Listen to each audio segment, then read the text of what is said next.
All right, what is up, sports fans? We are back for another episode of The Fan in the End. I'm being joined today for a special interview, the one and only running Rickey Watteres. Uh, Obviously, former San Francisco 49ers Super Bowl winner, played here in Philadelphia for a handful of seasons, ended his career in Seattle, and obviously a world champion with the Fighting Irish of Notre Dame. Gotta appreciate the time this afternoon, my friend. It is you're definitely one of my favorites, man. When I was 15, 16 years old, when you signed that contract here after the Super Bowl win, was more than pumped. Obviously, it didn't quite start here in Philadelphia the way you wanted to, but I think by the time everything was said and done, you were loved here by the time your contract was over and you parted ways here in Philadelphia. So I think you set a trend for consistency for the running back position here in Philadelphia with this regime that Mr. Lurie put in place here. So appreciate the time. And looking forward to picking your brain here a little bit, my friend. Oh yeah, for sure, no doubt. Now, I see Jaws. You got Jaws back there too. Yeah. I got Jaws. I got AJ, Mr. Alshon Jeffrey behind me. Actually, you got one of your signed cards over here too. Nice. Yeah. So a lot of crazy things happen in your time here. What were some of your favorite memories? I've heard some crazy stories from Christy Jones talking about taking Ray Rhodes' car out in the city, getting drunk. I've heard some funny stories, man. I want to know, what are some of your memories, man? I got did like for game stuff, behind the scenes stuff. What is your memories of Philadelphia, man? Oh, I have very fond memories when I think back. Man, the first thing was, like you said, didn't get started off too good, so I had to overcome that. And the fact that I was able to do that and get my teammates, on my side and obviously behind me, and then to see the type of player that I was and to get the coaches, win them over, to win the fans over like I was able to do. And like you said, it was a lot of fun here playing. It was a lot of fun. And one thing was the fact that I had a TV show that was so cool. Monday Night Live with Rickey Watteres was a cool show. We had the kids from the Children's Hospital on the front row, and it was packed every time we were there. And I was able to have all these different people on there. Smoking Joe Frazier was one of my favorites to have on there. So it was a lot of fun playing there. Passionate fans, passionate people who really understand football. The fact that I come from Pennsylvania, I knew, how we love our football. Football is real. You grow up when you're little, and the first thing they do is put a football in your hand, So it's that kind of thing. And I never went hungry in Philadelphia. The people took care of me so well, always inviting me to the restaurants and different things, the Philly cheesesteaks, all the good, man. The food is excellent. But I also had so much fun playing with the guys, playing with Randall Cunningham, all the different guys that was there, especially Charlie Garner was such a fun guy to be around. And I think that we started kind of that new way of using the running back, with the thunder and lightning that we had going. And now you and Charlie Gardner, man, it started that thing, man. Killing them, and it was a lot of fun, and even hanging out after that, we would go down and we'd hang out right down there along the water, and it just was always some fun thing going on there. A lot of the groups came through there. I remember Wu-Tang was one of the people I met, the guys in that group. I met them in Philadelphia. Just a lot of things, a lot of fun there. No doubt. My favorite on-field memory was I was actually there for the wild card game against Detroit when you guys blew the doors off on that third quarter touchdown, that 45-yarder that you caught. I'll never forget that. I'll never forget that play, man. Yeah, that was a lot of fun, especially because Barry Sanders is such a great player. Yeah. Everybody was talking about him, most of the time, and I was just like, yo, there's another guy in this game too that can play, on the other side.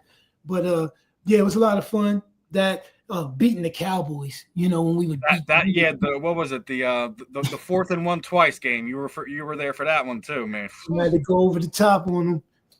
but just man, blue collar, I like that's what I call it, because it was like we had to grind. People didn't expect us to win. I guess they didn't really win, the year before I got there and stuff like that. Yeah, And winning, 94 was rough. really expected, and they were thinking, "What, this guy coming, or he's going to change that?" But the fact that, like I said, I was able to win over my teammates, win over the coaches and the fans, but all of us did that. All of us came together. We gelled together, because in the beginning, we didn't really know what we had. It was like we had these players, and we really did have great players, and some of them, didn't get the respect that I think they should have got. But yeah, we had tough players, and we had a tough team, and we went out there, and like I said, people didn't expect us to win, but we started winning, and we started believing in ourselves, and some of the younger guys. The great thing was, when I was with the 49ers, I was a young guy, so I wasn't one of the leaders, but here I was one of the leaders. I was one of the guys that people was counting on to lead, and for them to make me a captain, that's voted on by your teammates. And then at the end of the year, 2 years in a row, being MVP, named MVP by those same players and stuff. It was just awesome to be able to do that, to be able to bring I felt like a winning mentality. Yeah. Philadelphia, that's still there right now. And I think you were a big part that changed. Like, I don't think you get enough credit for it, but like I think you helped started to change the culture of what was considered Philadelphia Eagles football. It's one of those things where like we see it now, like just what Mr. Lurie's done, over the last 20 years has completely changed it. Obviously, it's failed a bunch of times. The Chip Kelly era wasn't that great, but bounce back and to win 2 Super Bowls over the last 7 years, I think is proof of that what they've put in place, the guys up front, the roster they put together, that they're in a great spot. Yeah. I want to get your thoughts on this one. You played in the vet, man. Uh-huh. I've heard a lot of things, man. The players absolutely could not stay in that stadium. It was tough. It was tough because it was like playing on. I thought I was going back to Harrisburg where we were playing on the sand lot. We're playing in the asphalt. So it was tough. They had little seams in there, and the seams, should be like that. They was kind of like that, and they would put sand in between, and it was tough in that way. And when you fail, man, you got skinned up pretty good. You would lose some skin, but it was a lot of fun. It was a lot of fun playing there. Because, like I said, it just felt like blue collar. It felt like us against the world kind of thing. People don't expect us to win, but we're going to win anyway. And the fans are just so passionate. We were rabid, man. We were a rabid bunch. They rabid. But as long as you're doing your thing, as long as you playing hard, as long as you out there doing your thing, people will come to you and say, look, we appreciate you and we want you on our team and we love you. And the coolest thing was, even when I went to Seattle and came back and we played against the Eagles, all the 32 jerseys up there, Watteres jerseys, and all the people were saying, we love you still, man. I didn't expect that. I thought I might get booed out of there. I thought they might, throw stuff at me. No such thing at all. No such thing at all. And the fact that even after the game, I stayed, they had to pry me away from the fans so we could go and get on the bus because we had to leave because man, it was a great feeling going back there. Yeah, you really, like I said, when it didn't start out how you wanted to, but by the time it was over, you not just won over your teammates, the coaches, you won the city over. Yeah, and I love going there. Even when I go back, it's nothing but love. I went back for the game that the Eagles busted them up. And I went back last year, and it was, oh man, so much love. And everywhere I went, and even when I got off the plane, people was already, I was like, I don't even know I was gonna be there. We didn't, but we know you. They're like, oh my God, it's so great to see you and everything. And they were still saying, we wish you the best. And that's what it's all about, Yeah. That's what it's all about. And you're talking about a lot of guys didn't get respect on that team that you were with. Obviously, you were there as a transitional phase between Randall leaving, Rodney Pete's kind of starting off, and then you wound up with Detmer. Do you think Rodney Pete gets the love he deserves? I mean, I think he's one of the guys. He's like he's one of the funny, you know, he wore 9, and the guy that is the unsung hero here now wearing number 9 is Nick Foles. But do you think Rodney Pete gets enough love through all the NFL fans, not just here in Philadelphia? I think he's more than just a stopgap guy, you know? Yeah, I think so. And he was great in college. We know that at USC, but he saved us. I mean, we didn't expect Randall to go down. And the fact that he came in the way he did, he played the way he did, he was awesome. And he was positive all the time. He was a fun guy to be around. I think he was a big part of us winning. And I think that he does deserve some credit for that, for sure. Because I don't even think he expected to get in. You know, he just thought he's going to be a backup probably and whatnot. And then he had to go up in there. And like you said, we had a plethora of quarterbacks who had to go in, you know, after that. So that was tough for us. But that even shows even more the type of team that we were. No matter who was at the quarterback position, we was going to get it done. We was going to find a way to get it done. And we was going to throw that thunder and lightning at you. And we was going to make you have to deal with that. And like I said, we had a tough defense as well. We had a really tough defense. That defense was so underrated. I mean, obviously overshadowed by the Cowboys teams of that era. But, I mean, you know, William Fuller, Stubbs, you know, Mike Zordich, you know, Zordich was my guy too. That was the beginning of the Bobby Taylor era, and you still had Troy Vincent. Yes. Like, they had a lot of good guys there on that defense. That Mighty Mike was tough too. Yeah, that's the other one, Mr. Mark McMillan, man. He was another spark plug, man. I call him pound for pound. I say, ain't nobody tougher than you, pound for pound. I actually took my kids to one of his. He did a camp here about this time last year. Does it every few years. I think this year he's staying out in Vegas, but I took my kids to meet him, and I was like, listen, you may almost be as tall as him, but listen, that dude could play ball. Yes. And, him and Hollis Thomas at a camp. It was pretty cool. What was that? Another guy I like to throw out there, Fred Barnett. That man. Freddie's up there. I got a few. I'm actually just switched media companies. I'm actually going to be doing a giveaway, a couple of his signed photos that I got through one of the meet and greets that I did with him. So it's him and Irvin Fryer. He played great for us too. It's funny you speak about Irvin. I'm going to talk to him Wednesday. Oh, that's what's up. Yeah. Irvin, I think, is another one of those guys. Doesn't. We're going to go back into one of those in a second, but Irvin Fryer, former number 1 overall pick, went to multiple different teams, was a leader there. Don't you feel like I get upset about this, about the voting for Hall of Fame, right? Is kind of so all over the place. Do you I talk about this with Ben all the time.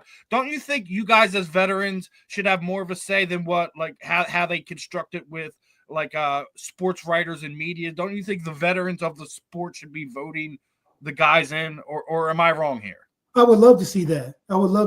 And the guys that are already in the Hall of Fame, I would love to see them be able to chime in as well. I also got to throw my man Deuce Staley.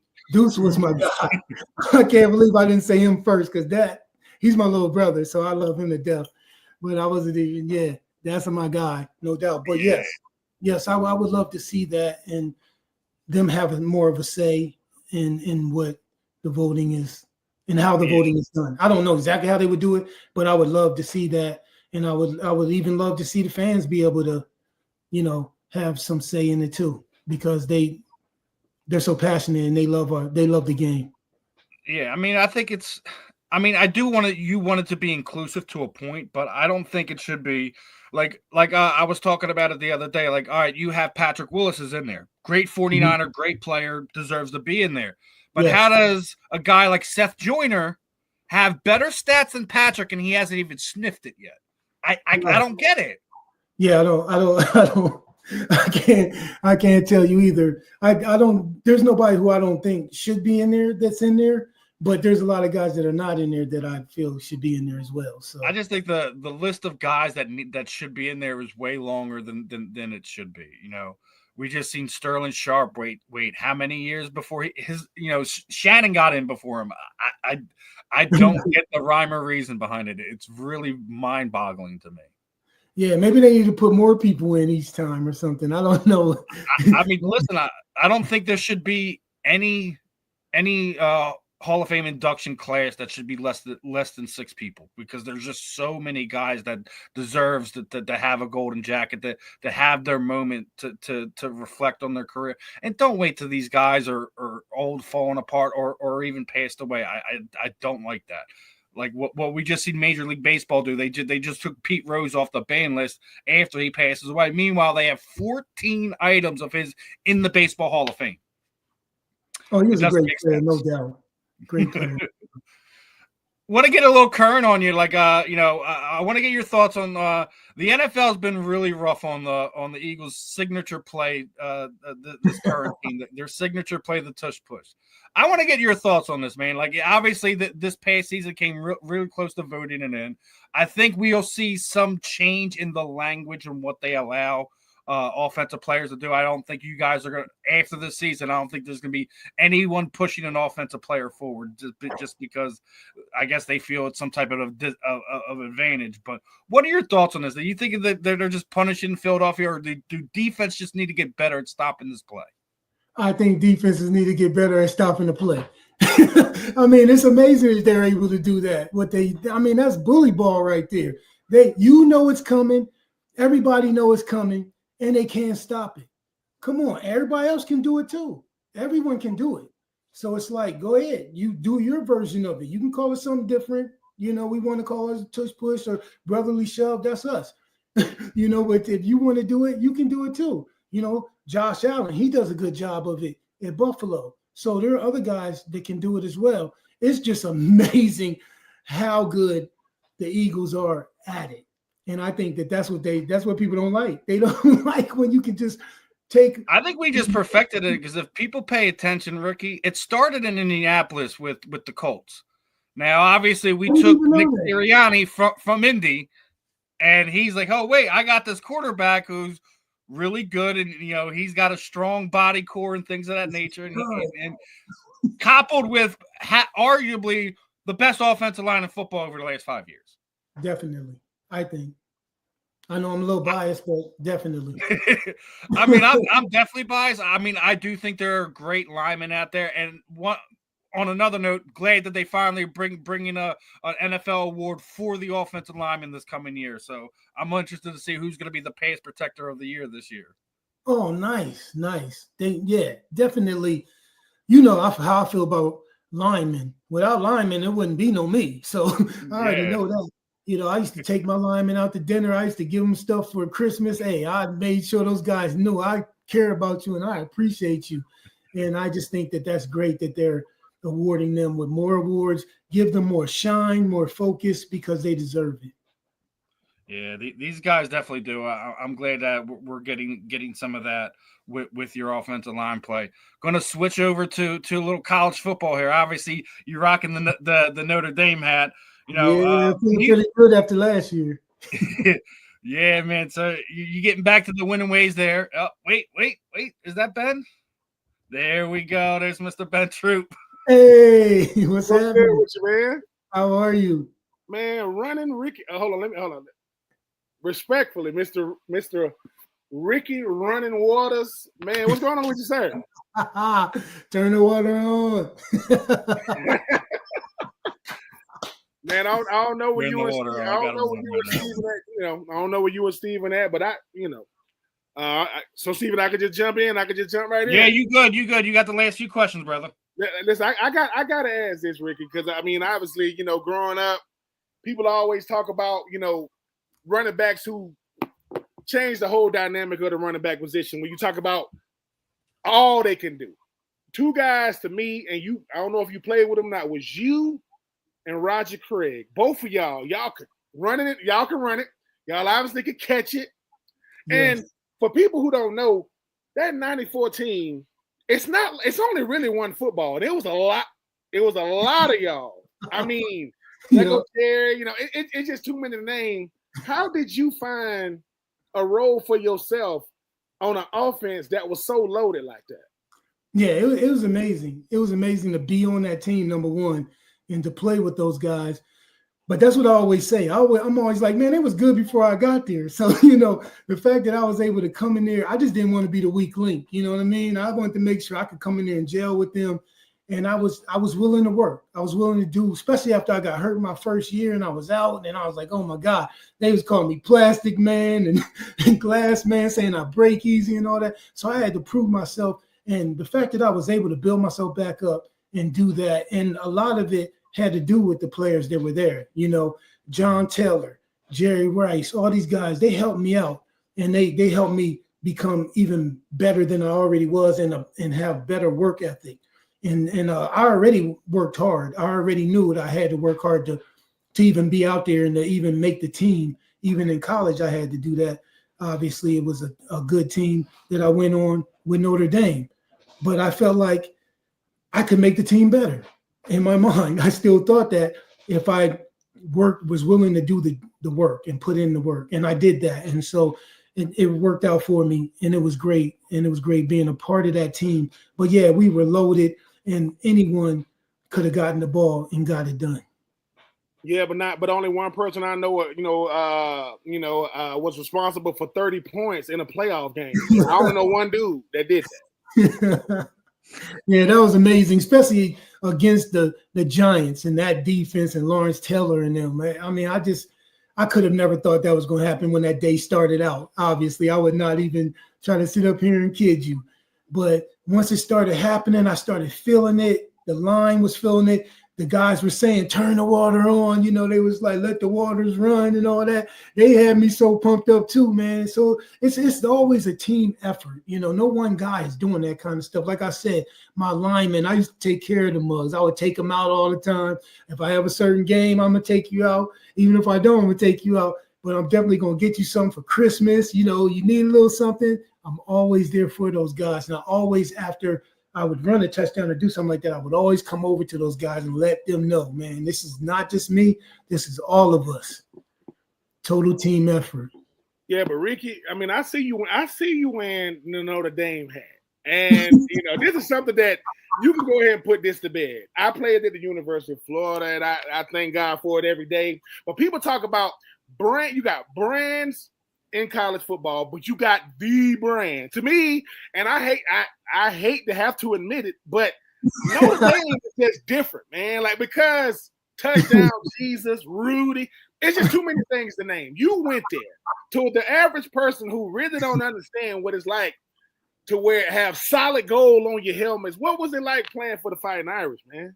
It was amazing because we would go to other places and we would have more fans than they have in the stands, and we're away. I mean, it's just amazing. People kind of looked at us like pros already, and they kind of treated us like that. And I think it's because we was on TV every week, so they were always going to see us if they tuned in, to that channel, especially with NBC. They going to see us playing, and I just think that we won over people with that, and they were already, loved Notre Dame. There's so many people who never went there. I would say, oh, when did you go there? They'd be like, oh, I love Notre Dame. We talk. I say, oh yeah, did you go there? Or were you? No, we never went there. Oh, is your somebody you know go there? No, we just love it. They call them the underground, Notre Dame fans and whatnot. And it's like crazy how people feel about this team and how much love we got everywhere we went, even in other countries. It was just really, really crazy. And Notre Dame, people that I probably get just as much, like with all three of my teams in the pros, I get just as much with just Notre Dame, with people coming up to me saying how much they appreciate me for playing for that team. I mean, so it has to be asked then. I mean, two-part question. Your favorite college rivalry, and is there one you like to watch right now? Man, the college rivalry had to be us in Miami. When we was going against that Miami team, I mean, we had a lot of 30 for 30s. Yeah, we had a lot of them because we had Michigan, we had Penn State, we had USC was one of our big ones as well. But that rivalry was just crazy with them because they had so many great players and that went to the pros as well. And we had great players on our side. And we felt like whoever was going to win that game had the inside track to winning it all. And right now, I love to see my Notre Dame go against anybody, but I love when they play against like Ohio State. Ohio State is a tough team to play. And the fact that they play so well against them really makes me feel like we might be able to do it again this year, or we might be able to get there and push our way through. I just think that they're always a team to beat. Ohio State. Who else is out there right now? Who's We're probably one of the tough. Michigan, just because we used to play. That was our first game every year. You know how crazy that is? Most teams, they set up their first game. They play a team that they're going to blow out. They just want to get themselves ready, get themselves acclimated to the year. And we would start out playing against Michigan in the big house. It was crazy. Hold on. My last one. I know I jumped on here late. I appreciate you guys. I gotta ask this. I don't know if somebody probably asked you this before, Ricky. Better two-part. The same person though. Better running back from Harrisburg and the Eagles, you or Shady McCoy? Well, that's my little brother. That's my little brother right there. So I'm gonna give him his props all day long. It was great to have somebody that grew up here. Grew up in Harrisburg, with me, went through the same types of things that I had to deal with to get there, and on those tough streets and whatnot, and for him to make it and do what he did, man, especially that game in the snow, man, I love it. Shady's my guy, no doubt. What y'all got in the water in Harrisburg, man? I mean, because I was like, when I saw Shady, I said, wait a minute. Harris, what's up with Pennsylvania? Period. Y'all got some stuff, man, going on in PA for real. I'm just saying, man, because I look back Michael Parsons. Michael Parsons. Y'all got some stuff going on. But I will say this, Ricky, as a person who grew up watching you, man, boy, you made it. Woo! You made it look good doing it. Like when you did it from the high stepping. I can only imagine my teammates saying, let the water run. I couldn't handle that, bro. Because yes, I remember you with the Philly. Yes, I remember you with San Fran. But when you got to Seattle, I said, ladies and gentlemen, listen, I don't know how far that is. I ain't never been to Seattle. If it's raining, it's for two reasons. Because it rained all the time in Seattle. Y'all got Rickey, and the water's definitely running. Man, you was him, man. I mean, I think people like yourself don't get enough credit for how you played the position, not just that you played. I say, listen, man, if Rickey Watteres in the game, man, don't blink. Don't go get no concession. Don't go get no water. Because Ricky, y'all, I don't know what is about you in that open field. You do people bad, man. There's a bunch of people, when they see this interview, they're going to say, remember that guy I told you about? That's him. That's Rickey Watteres. When I just, you know what I'm saying? Hey, man, listen, everything you're doing right now, post-career, let me tell you, man, you inspire me. Former players need to see former players thriving away from football. So let me tell you, man, everything you're doing now, man, I give you your flowers, Ricky, man, because like I said, ain't no blueprint away from football. We got everything during football, trainers, coaches. You walk away outside of, making sure you're getting them bills paid, them kids raised. It ain't no blueprint out here. I commend you, man, from having just as a successful career away from the game as you had with the game, man. Because most of the time, as my daddy said, the last time I saw him was the last time I saw him. Yeah, well, I'm gonna say, Pops, I seen Ricky. Hey, he's still looking young. He's still like Ricky said, I can give you a first down, but that's it. I ain't doing no third down. First down. I do want to squeeze one more thing in there. I know we're up against Ricky, but we got to talk about your book, brother. I just seen it. How did you get involved with doing a children's book, my friend? Man, I guess I'm a poet. I've always done poetry all my life. I've always done that, and I did this. I wrote that for my kids when we adopted my youngest son Shane, and it was for Ricky Jr., who was my biological son, and he always said he wanted a little brother. Even at the top of the list for Christmas, he would put a little brother, and then it turned into that's all he wanted is a little brother. So for us to be able to finish our family off like that and everything, it was just amazing. And I wrote that years ago, but it just seemed so fitting to become a book. And I'm just so happy to see it take life the way it has. And now I'm reading the kids all the time and I'm holding it up. And it's just so cute and cool because the kids, they're not squirming around. They're not leaving. They're not, getting mad. They want to hear what I got. I'm showing them the book. They all looking and everything. I mean, you can't beat that. You can't beat that. To be able to give back like that, to be able to pay it forward like I did. I was adopted. To be able to adopt my younger son, it's so awesome. We have this tight bond as a family, but me and him have a tight bond. And it's so cool that I can talk to him. And he's just like, I appreciate you so much, Dad.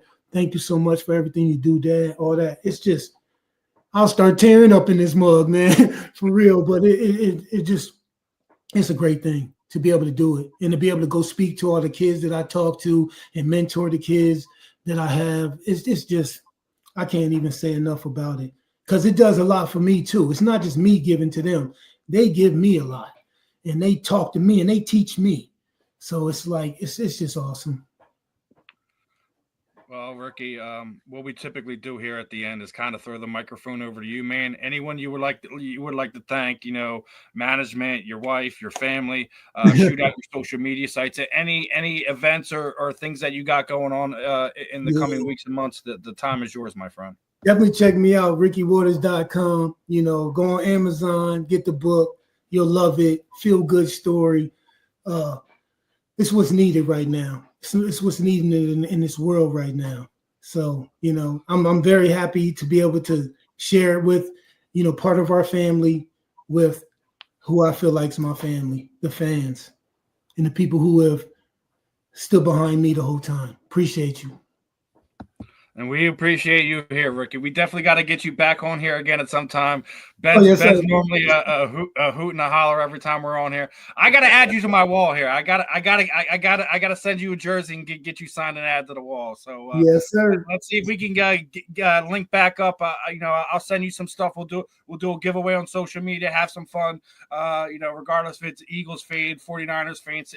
Listen. I don't care if it's green, if it's red, or if it's teal. We gotta show love to all the fans that support you and maybe we do something. If they buy a book, they can get a bunch of entries or something like that. We gotta connect a little bit more. I really do appreciate the time this evening. I know we're a little bit over our required time here, but Rickey, it was a pleasure. Looking forward to connecting with you again, and hopefully sometime during the season we can get you on and pick your brain a little bit more. All right, my friend. Yeah, sounds good. Definitely. All right, Rickey. That's Rickey Watteres, people. Gentlemen, that is Rickey Watteres right there, Mister. Hey man, I'm from Harrisburg, baby. To where I'll leave your ankles over there. But I'm over here. He'll lie to you with them feet, man. Sweet feet. Appreciate you, man. You were a special athlete here in Philadelphia. You're loved everywhere you go, man. And you're definitely going to be loved here on the South Florida Tribune Media Network. So appreciate the time. We'll be in touch soon, and I'll definitely reach out again, man. It was a blast. We got to do it again. Yes, for sure. Definitely. Appreciate you guys. And that was Rickey Watteres, ladies and gentlemen. Man, it's always a pleasure. I apologize for my tardiness, but I will say this. There are a lot of people in a pickup line that do not like me. I picking up my kid. You're like, listen, man. Listen. I'll give him care of you. We can talk about it another time. I got somewhere to be. All right, love you, boy. Keep doing your thing, Rickey Watteres. We gonna get him for Polly. Yeah, man. We definitely got to work out something with getting back him back on here. I knew we were on a tight frame. We went a little bit over. I wanted to make sure that we got you in there. Glad that we still was able to get Ben in there. Yeah. I was able to have a little fun. The 16-year-old in me is doing backflips around the house right about now. That was definitely a fun one. Love picking his brain a little bit.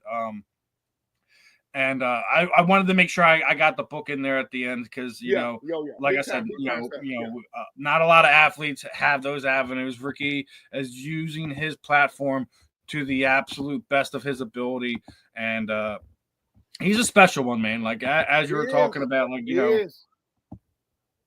he was special here in Philadelphia. Like we were talking about as I had him on here. It didn't start the way he wanted to, but by the time everything was said and done, this town accepted Rickey Watteres. They got who he was and where his message was, but he delivered on the field too. Yes. I was telling him, I'm going to reiterate it to you. I was at the 95 wild card game where we blew out the Detroit Lions and Barry Sanders, and Rickey called, I think it was like a 45-yard bomb from Rodney Peete. And he was high stepping the whole way. Really? So it's like I have fond memories of Rickey in Philadelphia. I know, we were the underdogs. We were the blue collar team. No one expected anything from this team. And as I said to Rickey, he started the culture change that we're looking at right now. When you look at Philadelphia, it started with guys like Rickey Watteres. It started with guys like Rodney Peete. It started guys like other guys that were on that team. Mark McMillan. Mike Zorda. There were so many different guys that helped push everything in a direction that what you see is consistency from Mr. Lurie right now. So I couldn't be more happier. Obviously, we were able to get it in. Guys are gonna have to keep an eye out for this. This is one we're holding on to for a little bit. So when it does get released, enjoy it. We will be putting some. Hopefully, by that time we can readjust some things. Get him back on here. Listen, Rickey will be back. I think, man.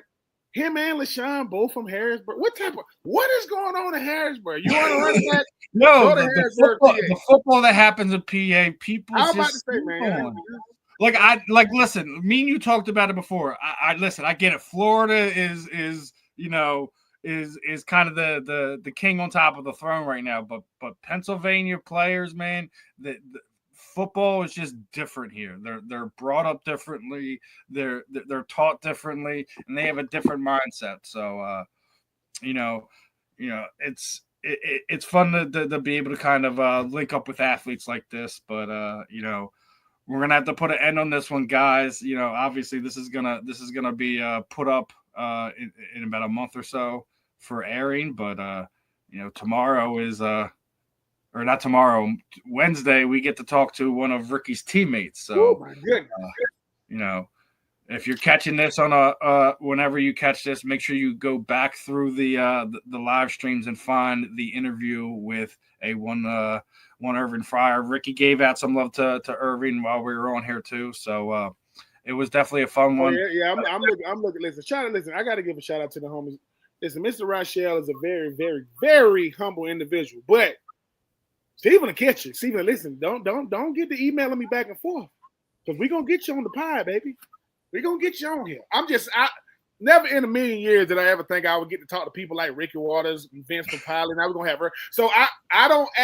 That's the first thing he noticed. He started talking about my jerseys. I'm like, why? I gotta add you to this now. I'm about to say, you know what I'm saying? I mean, so we gotta work out. Like I said, we gotta work out some.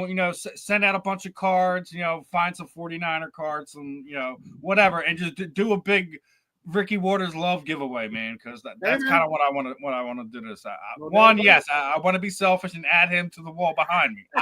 I'm not gonna lie, but I also want to give back to the fans. We get some signed cards, some signed photos. Yeah, do some stuff on social media, do some fun stuff like what we normally do. And can continue to have some fun here. I may be humble. I may be able to set up this stuff, and we have some fun with a lot of the interviews, not just the Rickey Watteres interview. Absolutely.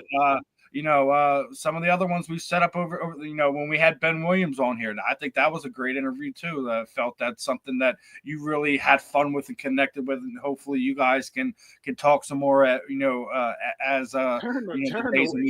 you get them on here. You come to the fan in the end, man. What they say, man, you come for the athletes, you stay for the stories, you stay for the moments. And you know what I'm saying? I mean, we got, my favorite thing is when they say, listen, I never told nobody this. Come on, give it to us. I like those type of stories. Yeah. So I appreciate everybody we've had on. And whether you've been on, you're gonna come on, and we appreciate everybody, both present, future, and past, man. Let's do it. Yeah, and even if you're a rival of my Eagles, I still have love and respect for everybody. Emmitt Smith, come on, baby. Come through. Listen, we want to get some former Cowboys on here. Bring some former Cowboys on here. Let's have some fun and have some conversations. We got to talk about it. Emmitt Smith, come to the fan in the end, just so Steven could be real professional and say, well, Emmitt, we appreciate you coming on, but if you don't like Fly Eagles Fly, you might want to move to Canada or overseas, because if you get used to it, because we ain't going nowhere, man. That team is built. That team is built to last. It's not just a flash in the pan. You're gonna only see a few seasons at them. That team is built. So we will entertain everybody. We'll entertain Giants. We'll even entertain Commanders / Redskins. We'll entertain all y'all. It don't matter who you are. It don't matter how, where you played. Listen, I got love for all the athletes, all the coaches, everyone that has made a difference in this sport. I got respect for all you. Like, it doesn't, I don't care if you won a Super Bowl, you didn't win a Super Bowl. We love all y'all. It doesn't matter. Like, even when we had Marvin Powell. Yeah. Marvin Powell, that's part of our network. He was in the league 1 year, but I want to talk to all of you. Thanks. You all have a story. That's the beauty of being able to get a guy like Rickey on, because we get to hear a little bit of his story, a little bit of his experiences. We want to hear them all. So appreciate that. You might have to wait a little bit for this one. We get to experience it right now. We'll throw some teasers out as we're going through it. I also said, Ricky's management, some reels and things of that. But it was a fun one. Glad we were able to get Rickey on. Glad we were able to get Ben on here, obviously, because life pulls us away and does 200 different things. But that was a fun one. We'll be back for some more. Make sure you're locked in. Like, subscribe, share. Share it with your uncle, share it with your aunt, share it with your mama, share it with your cousin. I'm Steve. He's Ben. This was another episode of The Fan in the End. We will catch you in the rebound, folks. Peace out.